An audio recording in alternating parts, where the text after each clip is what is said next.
there's a tail. There's a tail coming over the counter. Hello everyone and welcome to my kitchen, which is also my bedroom and kind of sort of my living room and bathroom. Perks of living in a studio. But welcome to my kitchen. Today am going to be doing my very first baking video. Not a baker. This is only the second time I've ever made these cookies, but I assure you that they are stinking delicious. I'm going to be making some soft yet crispy M&M chocolate chip cookies. I'm doing kind of an Easter theme. I thought that would be really fun, but I just thought that I would show you guys this recipe. I gave it a try last weekend because I'd never really made cookies from scratch before, and I was just in the mood to try something new. Discovered that I love doing this. It's a great stress relief. So I'm going to be showing you this recipe, which is not mine. I found this recipe on Pinterest.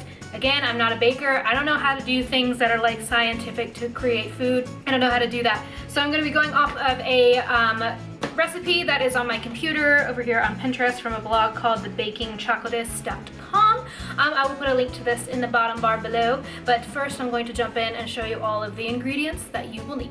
Okay, so let's go over our ingredients. I have them all gathered here really prettily. That's not a word, but they look really nice and organized, like I know what I'm doing. But I'm gonna go over what we're gonna need. I will go over measurements as we go, but these are what you're actually gonna need. First thing, of course, you need are some chocolate chips. These are mini morsels. These are the smaller ones. This recipe does call for mini chocolate chips and actually mini M&Ms, but I think I'm actually going to be using these Easter themed ones just because they're really pretty colors and it's kind of festive. So you'll need either mini M&Ms, which are a little bit harder to find, or you can just get whatever M&Ms you want. It's gonna work the same way. Next thing, this in the middle is vanilla pudding mix. That is just in the baking aisle. You're gonna need salt. You're going to need vanilla extract, light brown sugar. This is all-purpose enriched flour, baking soda. Then you're going to need your granulated sugar as well. And then you're also going to need, which I forgot to get out of my fridge, you're gonna need one large egg. I'll just set that right there. And then you're also going to need a half cup of softened butter, which is in this case, this one stick of butter. All right, now that you guys know what ingredients you're going to need, I'm going to go ahead and start. The first thing I'm going to do is I'm going to preheat my oven to 350 degrees. Okay, now that I've preheated my oven, the first thing that I am going to do is I'm going to get a large mixing bowl. The recipe calls actually to have a mixer, like a hand mixer.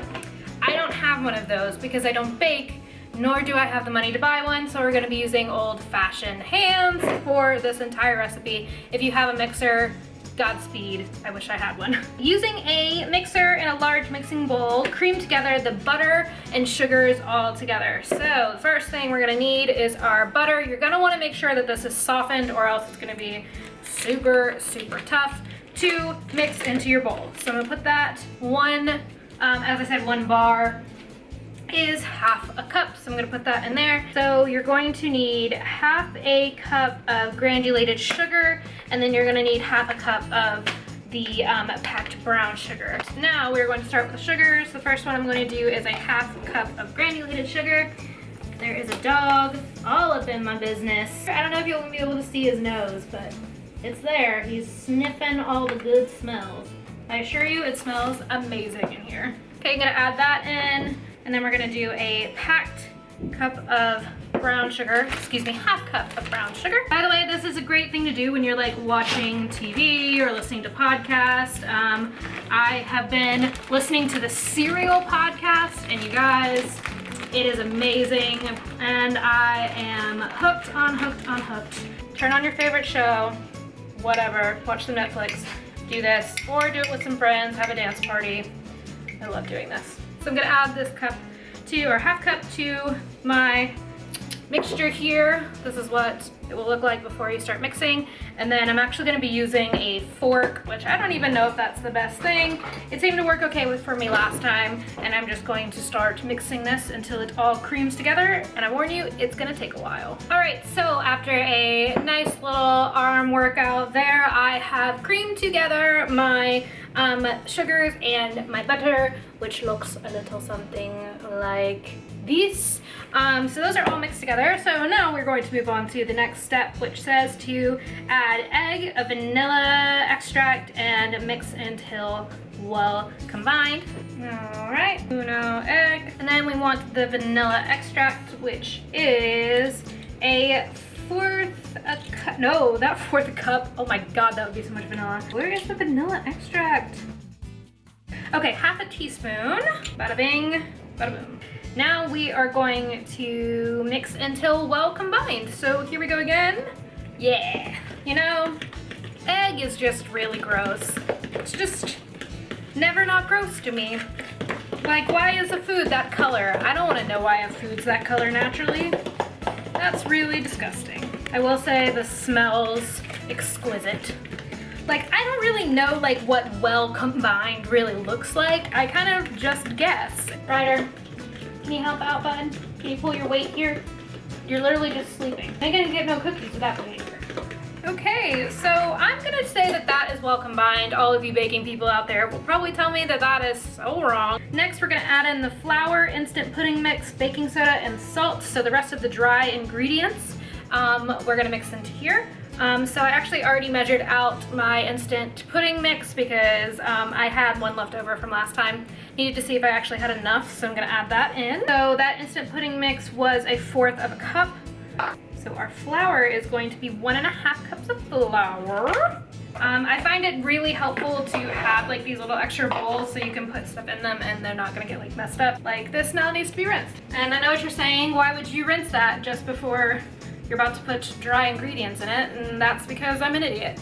And I don't know if you guys can hear, but I got some new neighbors who apparently like to have freaking raves all the time. A cup and then 1/2 because I only have one. Whoop! I just got that all over my computer and you probably saw me do that. It's a little less than a cup, so I'll do a little bit more than 1/2, so 1 cup. What happens when you're not a baker?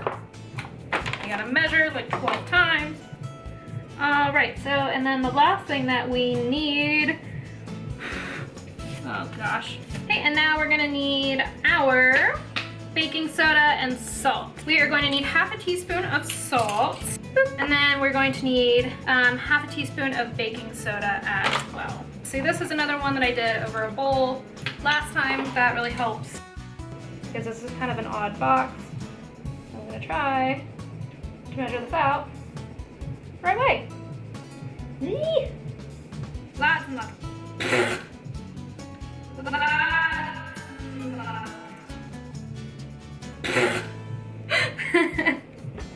That wasn't planned. I swear to God I didn't do that on purpose. What a hot mess I am as a human being. This is what the kids call domestic AF. This is the stupidest box of the whole world. I just want to scoop it out. This is probably a dumb idea, but I'm doing it anyway. Woo! That's like right at 1/2 teaspoon. Boom. Take that, baking. Great. Now there's a gigantic mess of baking soda. And I know this is the right kind of baking soda because it has cookies on the front of it. I thought baking soda was like a cleaning supply, so that's a little concerning that it actually goes into cookies. So now what I'm gonna do is I'm going to mix all of this together. It says don't overmix, so let's probably overmix it. So back to listening to cereal for a little bit while I mix. Okay, so I think I'm all mixed. There is a rave freaking going on outside my door. But I think I'm pretty well mixed. I don't think I overmixed. I'm probably wrong and all the baking people are going to yell at me.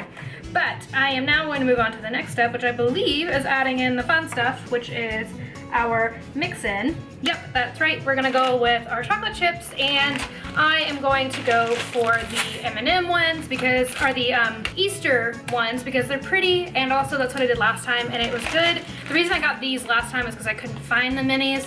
So I suggest if you can't find the minis because they're kind of hard to find that you just go with the regular ones and it's the exact same. But we are going to be putting in 1 1/4 cup of mini chocolate chips and then I'm gonna do 1 1/4 cup of the big M&Ms as well. And then we're just gonna mix them all together. So I'm gonna start with the mini chocolate chips.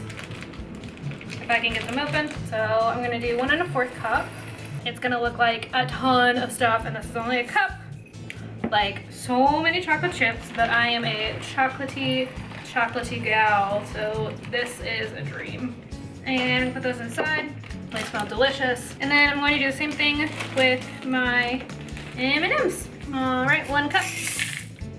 And oh my God, it's so pretty. And again, I have like maybe 1/4 of a cup left. And then all you're gonna do is just mix it all together and probably eat some as you go because it's great. I'm just going to kind of fold this stuff over on itself as I mix this in. And literally, like, look how beautiful it looks. And I haven't even mixed the stuff in.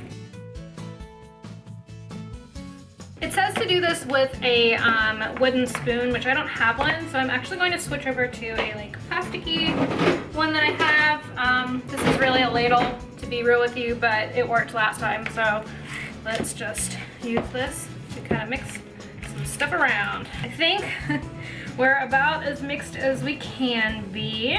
And then what I'm actually gonna do, this isn't actually in the recipe, but I am going to put these in the fridge for like maybe 2 or 3 minutes just to make it easier for me to like scoop and make little dough balls out of. So I'm going to try it because God knows it's delicious.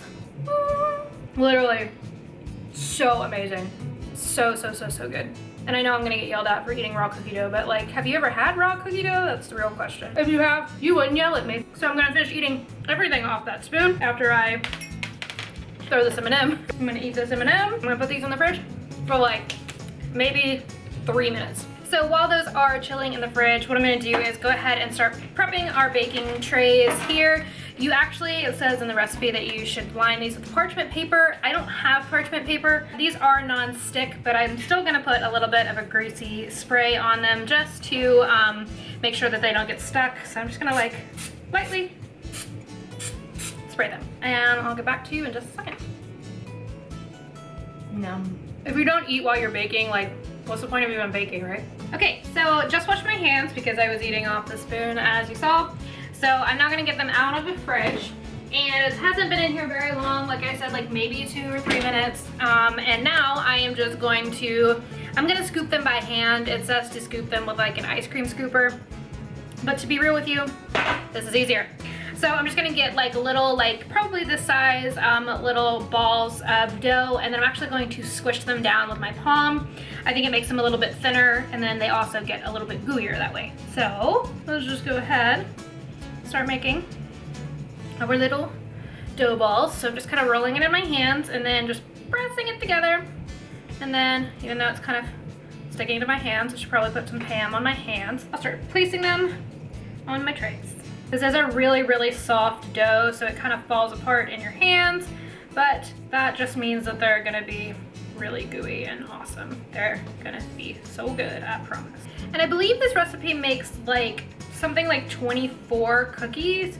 I think depending on how big or small you make them, you can obviously make more or less.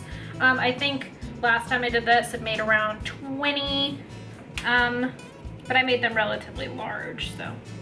It is sticking to my hands like crazy. Maybe that's an indication I did something wrong. I don't know, works for me though.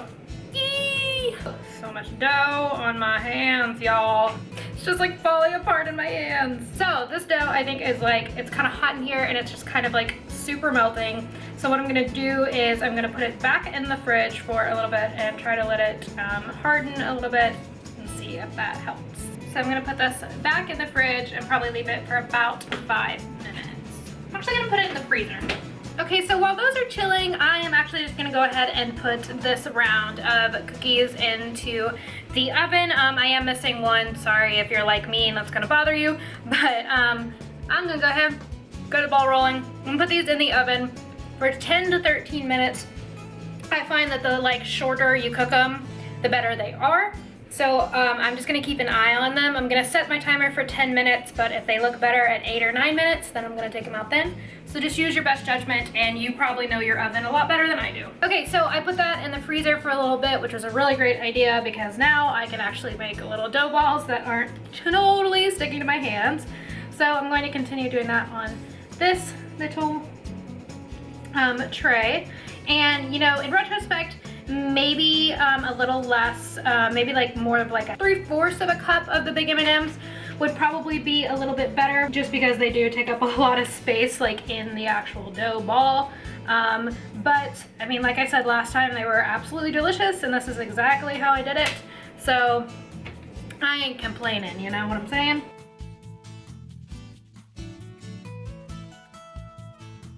I'm making these just a little bit thicker just to see if there will be a difference. I am kind of flattening them out though. Okie dokie. So these look really great and really delicious. Putting that in the freezer was a really good call.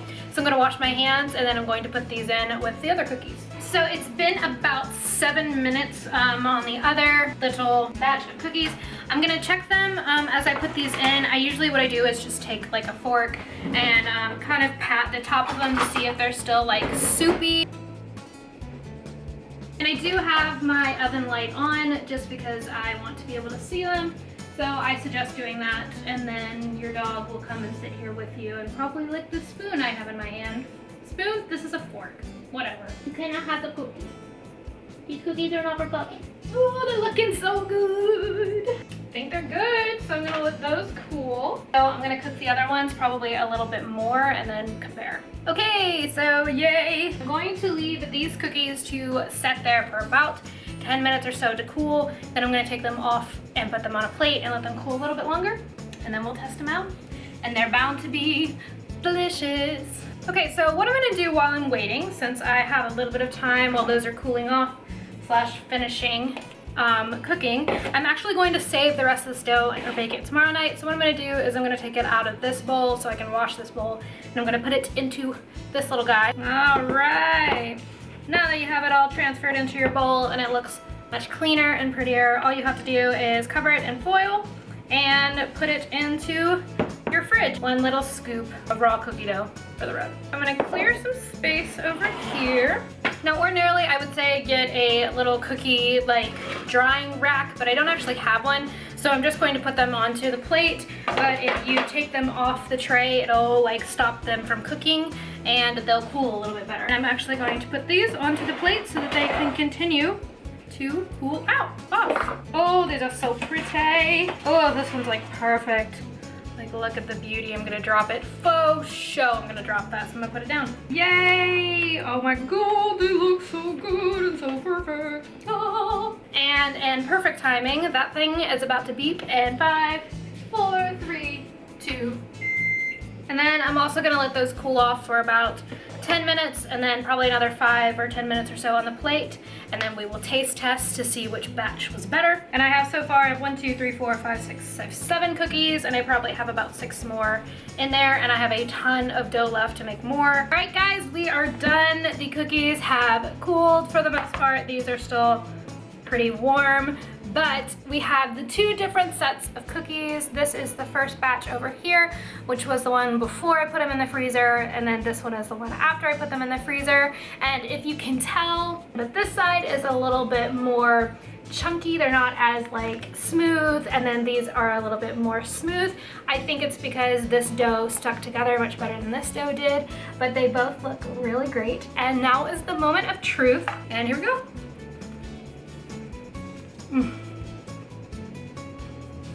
Oh my god, so good, so good.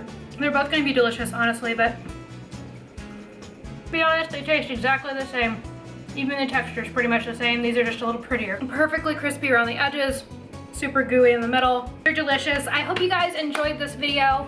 This is my first baking video. If there's something else you want me to attempt, whether or not I am going to be successful at it, let me know in the comments below. If you like this video and you want to see more of them, give the video a thumbs up. Don't forget to subscribe. My name is Parker. This is Stories in the Dust, and I really hope you'll stick around a while. Bye guys. Enjoy eating. Can't reach it to put my hand over it like normal.